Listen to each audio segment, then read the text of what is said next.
Get ready for an intense journey through the highs and lows of love and filmmaking in Malcolm and Marie.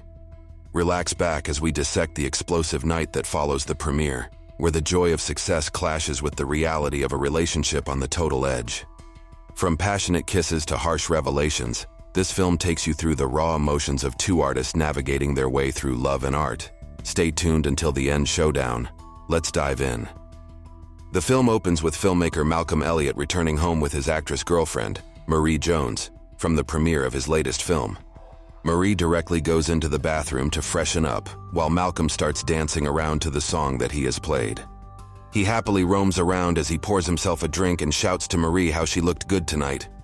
He repeats his words when Marie can't hear him properly and continues to dance around. Soon, Marie comes into the kitchen and takes out the ingredients as she starts cooking food for them. Malcolm also comes in the kitchen as he swirls her around, happily shouting at how he successfully wrote, directed, and prepared a movie that knocked the audience out. He keeps talking about how the audience was hooked on his movie, and for the last 8 minutes of the movie they were sobbing. Marie casually lights a cigarette as she stands by the wall of the kitchen, while Malcolm continues his happy speech, talking about how it feels good that his movie premiere went well, and he can't believe this is actually real. He tells Marie how after the premiere, he talked to the 6 critics and they all seem to love his movie. He practically mentions a critic from the LA Times, a white lady who keeps saying how he can be the next Spike Lee, Barry Jenkins, or John Singleton. He happily says how he enjoyed embarrassing the lady by calling her out on her racist remarks. Marie is indifferent to his speech as he imitates how the woman critic talked to him. Malcolm mentions how, since he is a black director, and the leading lady of his movie was also a black woman, the critic is already trying to frame it through a political lens, when in reality, it is a film about a girl trying to get rid of her addiction. He seems annoyed as he mentions how his film is not about some specific race, but just about a person who is trying to overcome the guilt of being addicted. Marie finally speaks for the first time when he says how the journalists flex their education, and she reminds him that he has a college education too. Malcolm replies that he is not an academic and continues his speech, saying that he is a filmmaker who covers different topics and is not trying to focus on 3 people he likes in his class. He comes closer to Marie and starts kissing her while saying how he is going to be part of the larger conversation about filmmaking without always having some white journalist make it about race. Marie calls him out by saying that he is making a biopic of Angela Davis, which is political. Malcolm replies that it is because he wants to do it, and it is his choice if he wants to make any kind of movie without making it political. Marie doesn't seem happy, as she says that he is complaining about reviews when he hasn't even gotten any yet, and he shouldn't do it because it makes him look bad. She talks about how he is complaining about the white girl because she gave him a bad review in the past, but Malcolm replies that it is because her review was awful. Their discussion continues, and Malcolm is surprised when he finds out that Marie doesn't know William Wyler. Marie finally moves inside as she serves the mac and cheese. All the while Malcolm tells her how William Wyler is one of the most versatile fashionistas of all time. Malcolm changes the topic when Marie doesn't seem interested in his conversation anymore, and asks her if she enjoyed the night.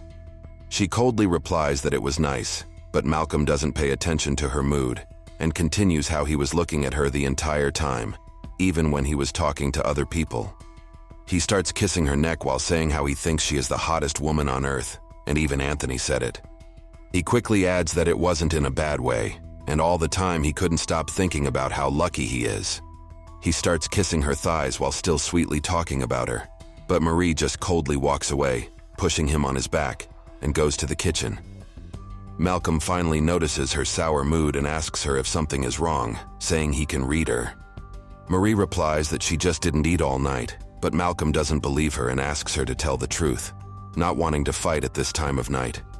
Marie replies that she doesn't want to fight either, which is why she is making him mac and cheese, but this only confirms Malcolm's suspicions that she is mad at him. He asks her about different things that happened that night, wanting to know why she is angry, but he makes her more angry when he mentions how she gets weird in front of his movie's lead, Taylor. Marie tries to deny that it is not like that, and Malcolm tells her how Taylor feels the change in her mode when she talks to her. Marie is angry as she says that Taylor is not the Queen of England, and that she is just personable. It has nothing to do with Taylor. Malcolm changes the topic when Marie doesn't give in to him and again asks her about the reason for her being angry. Marie replies that it is not a good idea to talk about this now, but Malcolm insists as he gets angry about how she always ruins everything good that happens to him. Marie finally reveals how he didn't thank her in his speech. Malcolm is annoyed to hear that, as he says that he has thanked her 1,000,000 times and is very appreciative of her.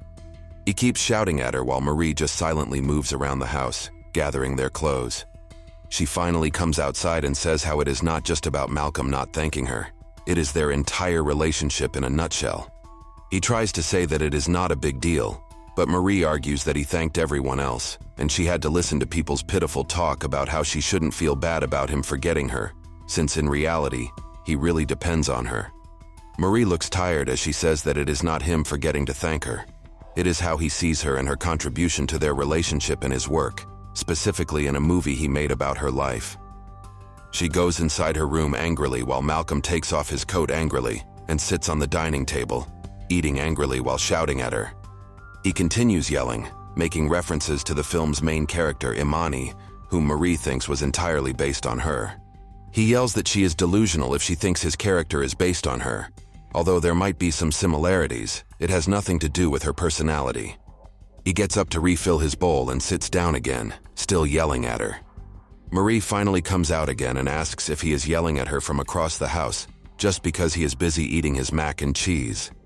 They start arguing again as Marie accuses him of not caring about her enough to leave his food, and talks about how he would never forget to thank Taylor, because she would make him pay for that.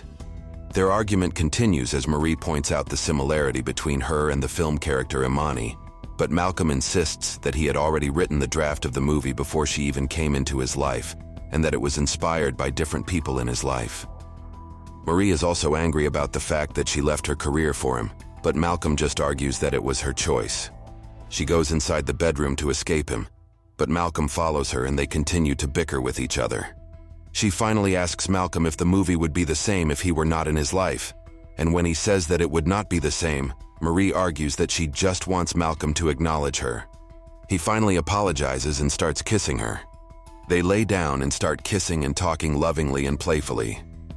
Soon, Marie goes outside to relieve herself and Malcolm starts arguing again after asking why she didn't just use the bathroom.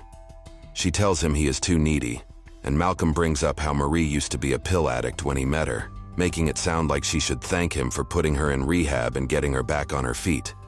Marie then states that she thinks he only got with her because she was good material for his films, then says that Malcolm has nothing unique to say that other directors like Lee or Jenkins do, and that he is mediocre. Marie settles in for a bath while Malcolm is outside raging. He goes into the bathroom to bring her down further, by saying that Imani is based on multiple ex-girlfriends, and that the only thing Marie influenced was the ending, where Imani has a drug-induced breakdown. He does this to cut Marie down the way she did to him, and it appears to work since she starts crying when he leaves. Marie rejoins Malcolm outside the house. After a brief civil talk, Malcolm goes back inside and freaks out because the review from the LA Times critic has gone up, but he cannot quickly access it. When he finally does read it, he becomes irritated at the critic's assumption that the ending with Imani is meant for the movie as a whole to be the American healthcare system's negligence of black women. Malcolm argues that his film was not meant to be political, since he thinks films like Do the Right Thing were novelties in their time, and films that try to be political now are trying too hard. After he calms down, he and Marie go back to being loving and playful. Afterward, Marie asks Malcolm why he didn't cast her as Imani. He says that he didn't feel that she really wanted it, to which she responds that she knows he didn't want her to play the part. Marie states that she knows Malcolm didn't want to share the spotlight with her to make it look like the work was all his. Marie then goes to Malcolm with a kitchen knife, going on a monologue about how she slept with his friends and stole from his mother, but it was just an act to show that she still does have the talent to pull off a character like Imani. After she reveals the act, Malcolm goes back to being madly in love with her. They start kissing again until they bring up the film and the critic again. Marie says that she thinks Imani was sexualized. Soon they argue again, but instead of being at each other's throats like before, Marie gets real and says she wishes Malcolm would really be thankful for her in a genuine and sincere way, not just for his work in the film, but for everything else she has done for him. Malcolm is moved to tears by this and feels remorseful for how he's acted all night. The two prepare for bed. Malcolm quietly thanks Marie, to which she says, "You're welcome." In the morning, Marie wakes up before Malcolm and goes outside. He then walks out to join her, and the two stand silently overlooking the area behind the house. That concludes our exploration of Malcolm and Marie. How does the film's raw portrayal of a relationship unraveling in real time resonate with viewers on an emotional level? Does the film effectively address issues of race, privilege, and artistic integrity within the context of a wildly disordered romance? Share your interpretations in the comments section. Thanks for watching.